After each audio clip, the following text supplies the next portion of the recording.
Graça e paz. O encontro com Deus de hoje está no livro de 2 Timóteo, capítulo 3, do versículo 1 ao versículo 5, que nos diz assim: Sabe, porém, isto, que nos últimos dias sobrevirão tempos trabalhosos, porque haverá homens amantes de si mesmo, avarentos, presunçosos, soberbos, blasfemos, desobedientes a pais e a mães, ingratos, profanos, sem afeto natural, irreconciliáveis, caluniadores, incontinentes, cruéis, sem amor para com os bons, traidores, obstinados, orgulhosos, mais amigos dos deleites do que amigos de Deus, tendo aparência de piedade, mas negando a eficácia dela. Destes, afasta-te. Mais uma vez, esta palavra vem nos exortar, vem nos ensinar a como nós sobrevivermos a estes dias trabalhosos em que muitos não acreditam nesta palavra. E como saber se realmente a palavra de Deus ela vai de encontro às nossas necessidades. O texto disse que serão dias trabalhosos, que essas pessoas não acreditariam na palavra. É o que a gente vê mais hoje. Acham a palavra ultrapassada, mas a Bíblia diz que a palavra de Deus ela é viva e eficaz. E um dia, como outros e vários dias, uma das perguntas que mais as pessoas me fazem quando eu falo da Bíblia, da palavra de Deus: como é que a Esté sabe que a Bíblia é a palavra de Deus? Como é que a Esté pode afirmar que a Bíblia foi escrita por homens? Se foi escrita por homens, como é que ela é a palavra de Deus? E tem aí também muita confusão quanto a algumas teorias de que a Bíblia é a palavra de Deus ou ela contém a palavra de Deus. Em algumas Bíblias, quando Jesus fala, quando são palavras ditas por Jesus, aparecem as letras em vermelho. E quando não são palavras de Jesus, escritas normais, com a tinta preta. Então, alguns dizem que a Bíblia não pode ser considerada toda a palavra de Deus, porque não é só Deus que fala, só Jesus que fala do início ao fim. E sim homens humanos como nós, que poderiam ter errado na tradução, poderiam ter errado em várias coisas. E as pessoas sempre me perguntam isso. E eu sempre tenho a mesma resposta desde os meus 10 anos de idade, até os 55, hoje, eu sempre dou a mesma resposta. Por que que eu sei que a Bíblia, ela é a palavra de Deus? Ela contém também a palavra de Deus e a Bíblia é tudo para mim. Porque este livro, vou reafirmar mais uma vez, nunca falhou nestes meus 55 anos e não tem falhado na vida de todos aqueles que creem nesta palavra. Todos que creem na palavra de Deus nunca foram decepcionados. E eu digo para as pessoas, você pode ser decepcionado por alguém, pelo teu pai, pela tua mãe, pelo teu irmão, pela tua irmã, pelo teu amigo, pela tua amiga, pelo teu patrão, pelo teu marido, mas você nunca será decepcionado por esta palavra. Então, eu lembro de uma jovem que ela disse assim para mim, e vou lhe fazer outra pergunta. E se quando a senhora morrer, a senhora descobrir que a Bíblia não foi a verdade? não era a verdade. Eu disse, estarei feliz da mesma maneira, porque eu vivi tudo aquilo que eu poderia ter vivido de maneira sábia e de maneira bondosa, de maneira amorosa, para não só comigo, mas para com o meu próximo e para com todos aqueles que me rodeiam. Então a palavra para mim valeu a pena e valerá a pena. Só que tem um porém. As pessoas querem ler a Bíblia carnalmente. A Bíblia, se ela for lida carnalmente, ela se torna um livro comum, um livro qualquer. Para você ter entendimento da Bíblia, você precisa realmente pedir orientação, sabedoria do Espírito Santo. E se você não pedir sabedoria e revelação do Espírito Santo, você vai ter só um conhecimento natural, que não vai fazer efeito na sua vida. Há pessoas que vão ler a Bíblia para procurar provar fatos históricos. Eu também lembro de uma pessoa que chegou comigo e queria saber a genealogia, né, decorada, quem é pai de Abraão, quem é pai de Isaac. Eu acho que eu já contei isso aqui algumas vezes e gosto de contar sempre, porque isso não é o importante, o principal da Bíblia. Você decorar fatos históricos, cidades, quem é pai de quem, filho de quem, é bom sabermos, mas está aqui na palavra. É como você querer decorar todas as suas gerações passadas.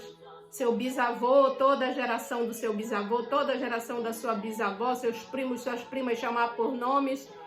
Não, é importante nós sabermos a nossa genealogia, mas não é tão importante decorarmos.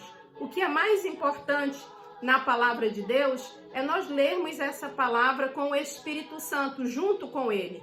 Por quê? As pessoas acham que o Espírito Santo é uma pombinha branca. Mas o Espírito Santo, ele é um homem, ele é um amigo, ele é um conselheiro, que ele está aqui ao meu lado. Eu não posso vê-lo, mas posso senti-lo. E quando eu falo, eu me emociono, porque ele está comigo 24 horas. E ele pode estar com você também. Então, o Espírito Santo, ele é um homem, ele não é uma pomba. O símbolo dele é uma pomba, né? Porque quando Jesus foi batizado, a Bíblia diz que veio, né, aquela pombinha branca ali e ficou até hoje a simbologia do Espírito Santo como uma pomba. E muitas igrejas ainda pregam que o Espírito Santo é uma pomba. E não é. O Espírito Santo, ele é um homem, ele está vivo, ele fala conosco de várias maneiras, como eu já falei aqui. Ele fala através da oração, ele fala através da palavra, ele fala através de sonhos. E até há pouco tempo eu não acreditava que o Espírito Santo falava em revelação e que nós não podíamos ouvir a voz. E hoje, pelas minhas experiências, eu posso afirmar que o Espírito Santo fala, que você ouve a voz e que você reconhece a voz de Deus. Hoje, novamente, eu estava muito cansada para orar e eu ouvi novamente a voz do Espírito Santo me chamando para orar. E ele me chama de maneira suave. Esther, é uma voz muito linda. E quando eu vejo Deus usando pessoas cheias do Espírito Santo, revelando algo que só aquela pessoa sabe. O diabo, ele revela aquilo que as pessoas já sabem, o que já aconteceu. O Espírito Santo não. A diferença da revelação do Espírito Santo é que ele revela coisas que ninguém sabe e que ainda vão acontecer. Então essa é a diferença de nós termos o Espírito Santo falando conosco. Então, a Bíblia, as coisas principais que ela nos garante e que nós devemos nos dedicar em saber, são as coisas principais que eu sempre falo para alguém quando está começando a ler a Bíblia. Você precisa saber das coisas principais para a sua vida aqui na Terra, que é sobre a Bíblia, ela garante a salvação. Não é a igreja que garante salvação, é esta palavra que garante salvação. Aqui na palavra do Senhor, se você procurar todos os textos sobre salvação, ela vai dizer: terá a vida eterna. Ela não diz talvez você vai ter. Se você for bonzinho, você vai ter. A Bíblia diz terá, é uma afirmação, terá a vida eterna. E que a salvação, ela só vem por um meio. Não adianta a gente fazer outros meios, inventar meios que não há meios. A salvação só vem por um meio, por Jesus Cristo, através do sofrimento dele na cruz do Calvário. É só por isso que nós somos salvos e isso é tudo, isso nos basta. É através da salvação. Então, todo aquele que crê, não só crê aqui em pensamento, mas que confessa que Jesus é o seu Salvador, a Bíblia diz, tem a vida eterna. Tem, é posse, você tem a vida eterna. E quem diz isso? A palavra. Outro ponto, o batismo. A Bíblia fala que o batismo é por imersão. E nós vemos o exemplo de Jesus. Jesus não foi batizado bebê. Jesus foi batizado adulto, depois dos 30 anos. Ele não foi batizado antes dos 30 anos. Então, por que será? O batismo, ele vem falar de arrependimento. Ou seja, para se arrepender de alguma coisa, é porque há pecado. E uma criança não tem pecado. Então, a Bíblia fala que o batismo é por imersão, ou seja, por mergulho, e não por aspersão, jogar só a água e fazer isto numa criança inocente que não tem pecado, que não precisa de se arrepender de nada. Então é isto que significa o batismo na Bíblia Sagrada. Qualquer Bíblia que você lê, católica, protestante, muçulmana, grego, hebraico, você vai encontrar a mesma coisa. O batismo é por imersão. O que passa disso é invenção humana e nós não devemos aceitar. Não é brigar, não é discutir, mas nós não devemos aceitar. Devemos ir para a palavra e ver o que a palavra está nos ensinando. O outro ponto é a ceia. A ceia, ela é um memorial. Então, se você lê a palavra de Deus, a ceia, Jesus disse que nós deveríamos tomar a ceia sempre para que nós não venhamos esquecer do sacrifício feito por Jesus na cruz do Calvário. Então, o sangue significa, o vinho, significa o sangue e o pão significa o corpo de Cristo entregue por nós naquele madeiro. Foi moído pelas nossas transgressões. Então, a ceia é um memorial. É para nós trazermos a nossa memória para que nós nunca venhamos esquecer e nós venhamos passar de pai para filhos. Não é você ir tomar aquela ceia, porque agora eu estou comendo o corpo de Cristo, porque agora eu estou tomando o sangue de Cristo. Nada disso. A Bíblia diz que é para nos lembrarmos de quanto ele sofreu, mas o principal é que ele nos trouxe salvação e que ele não está morto, ele vive e reina para sempre. Então, esse é o significado de tomar a ceia. Não é também acharmos que por sermos bons, praticarmos coisas boas, que nós vamos ser salvos. Não, nós só seremos salvos pelo sacrifício de Jesus. As obras não salvam. E as pessoas continuam a dizer que as obras salvam. Ah, fulano está no céu porque ele era muito bom. Ah, ele dava tudo para os pobres, ele ajudava tantos, ele fez muita caridade. Né? Fulana de tal foi muito caridosa, morreu ajudando os pobres, morreu na pobreza. Né? Ah, fulano de tal deu exemplo porque ele andava sempre ajudando e consolando e curando os enfermos. Nada disso, as obras não salvam. A única coisa que salva é Jesus, o nosso Salvador. As nossas obras são consequências de uma vida na palavra de Deus. É mais do que obrigação. Eu lembro quando eu era pequena, até mesmo grande, mesmo casada, quando eu fazia alguma coisa e eu queria ser reconhecida, a minha mãe adotiva dizia para mim: não fizeste mais do que a tua obrigação. E a palavra de Deus diz isso, que quando nós tivermos feito tudo, sabe o que é que nós devemos dizer? Somos servos inúteis porque só fizemos aquilo que deveríamos ter feito. Então a salvação não vem pelas obras. E a questão de ser santo, o que é ser santo? É alguém que fez algum milagre? É alguém que curou alguém? Não, ser santo significa ser separado. Não é eu que estou ensinando, não é a Esté que está dizendo isto. É a palavra de Deus que está dizendo. Santo é todo aquele que é separado para fazer a vontade de Deus.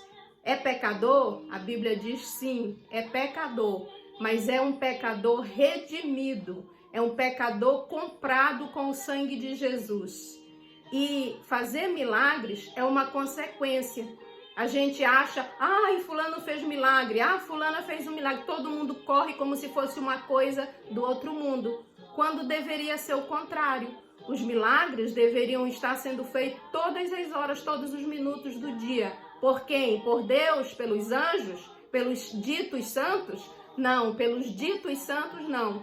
Por nós. Ele já nos deu autoridade para curar, para pregar. Basta que nós nos consagremos para chegarmos a este nível, né, de santidade. Não é de não pecar, porque a Bíblia diz que nós somos pecadores e vamos pecar até Jesus Cristo voltar, ou para nos buscar através da morte, ou para o arrebatamento da igreja aqui na terra. Mas deveria ser algo comum, normal, alguém fazer milagres. Não é alguém fazer milagres e todo mundo se ajoelhar perante aquilo, é um santo. Não, a Bíblia não diz isso. Outra invenção humana. Então, leia a Bíblia e a palavra do Senhor diz que essas palavras te darão vida eterna. Que Deus nos abençoe e até amanhã, se assim o Senhor nos permitir.